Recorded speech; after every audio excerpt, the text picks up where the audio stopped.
Police भरती MPSC सर्व स्पर्धा परीक्षांसाठी चालू घडामोडीवरती प्रश्न विचारले जातात. हेच प्रश्न अतिशय कमी वेळात मी तुम्हाला रोज देत असतो. तर चला वेळ न घालवता पहिला प्रश्न पाहूया.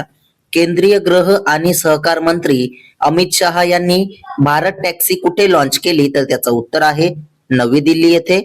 प्रश्न 2, आयओसी द्वारे इराणच्या पहिल्या महिला सदस्य म्हणून कोणाची निवड झाली? तर त्याचं उत्तर आहे सोरय आगाई हाजी आगहा यांची. प्रश्न 3, कोणत्या देशाने खाबोरोस्क ही अणु पाणबुडी लॉन्च केली आहे? तर त्याचं उत्तर आहे रशियाने. पुढचा प्रश्न पाहूया. 2026च्या संयुक्त राष्ट्रांच्या नियमित अर्थसंकल्पात भारताने किती रक्कम दिली आहे? तर त्याचं उत्तर आहे 35.18 दशलक्ष अमेरिकन डॉलर्स. प्रश्न 5, चर्चेत आलेला धौलपूर करोली व्याघ्र प्रकल्प डीटीआर कोणत्या भारतीय राज्यात आहे? तर त्याचं उत्तर आहे राजस्थान राज्यामध्ये. प्रश्न 6, भूटानच्या राणीला सोल्जर ऑफ ह्युमॅनिटी पुरस्काराने कोणत्या राज्यात सन्मानित केले? तर त्याचं उत्तर आहे आसाम राज्यामध्ये. प्रश्न 7 पाहूया. आशियाई नेमबाजी अजिंक्यपद स्पर्धेत ईशा सिंगने 10 मीटर एअर पिस्तूल स्पर्धेत कोणते पदक जिंकले? तर त्याचं उत्तर आहे सुवर्ण पदक.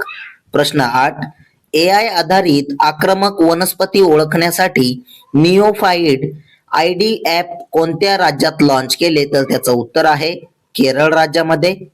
प्रश्न 9, देवनिमोरी पुरातत्व स्थळ कोणत्या राज्यात स्थित आहे? तर त्याचं उत्तर आहे गुजरात राज्यामध्ये. प्रश्न 10 पाहूया. 2025 मध्ये भारत आणि कोणत्या देशामध्ये 155 अब्ज डॉलर्सचा विक्रमी व्यापार झाला आहे? तर त्याचं उत्तर आहे चीन या देशामध्ये.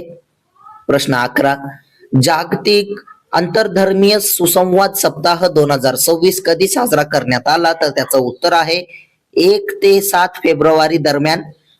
प्रश्न 12, कोणाद्वारे लिहिलेले रिक्लेमिंग इनक्रेडिबल हे पुस्तक प्रकाशित झाले आहे? तर त्याचं उत्तर आहे नवीन कुंडू यांनी.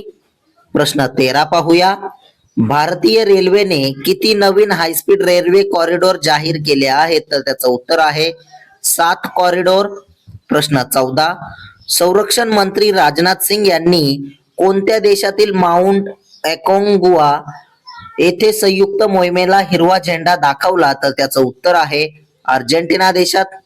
प्रश्न 15, भारतातील सर्वात मोठे अक्षय ऊर्जा योगदान देणारे राज्य कोणते बनले आहे? तर त्याचं उत्तर आहे गुजरात राज्य. प्रश्न 16 पाहूया. कोणत्या राज्यात महिलांच्या नेतृत्वाखालील पहिल्या औद्योगिक उद्यान उपक्रमाचे उद्घाटन करण्यात आले? तर त्याचं उत्तर आहे कर्नाटक राज्यामध्ये. प्रश्न 17, क्रेफोर्ड पुरस्कार 2026 ने कोणाला सन्मानित करण्यात आले आहे? तर त्याचं उत्तर आहे वीरभद्रन रामनाथन यांना. प्रश्न 18, 16 वर्षाखालील मुलांसाठी सोशल मीडियावर बंदी घालणारा कोणता देश पहिला युरोपियन देश बनला? तर त्याचं उत्तर आहे स्पेन हा देश. प्रश्न 19 पाहूया. आसाम राज्याचे सध्याचे मुख्यमंत्री कोण आहेत? तर त्याचं उत्तर आहे हेमंत बिस्वा शर्मा आहे. प्रश्न 20, जगातील मोठ्या प्लास्टिक प्रदर्शनापैकी एक प्लास्ट इंडिया 2026 चे उद्घाटन कुठे झाले? तर त्याचं उत्तर आहे नवी दिल्ली येथे. असेच रोजचे चालू घडामोडीवरील प्रश्न अतिशय कमी वेळेत पाहण्यासाठी आपल्या चॅनलला सबस्क्राईब नक्की करा आणि व्हिडिओला लाईक करा. तुम्हाला या प्रश्नांची जर मंथली PDF हवी असेल तर आपल्या टेलिग्राम चॅनलला जॉईन करा. धन्यवाद.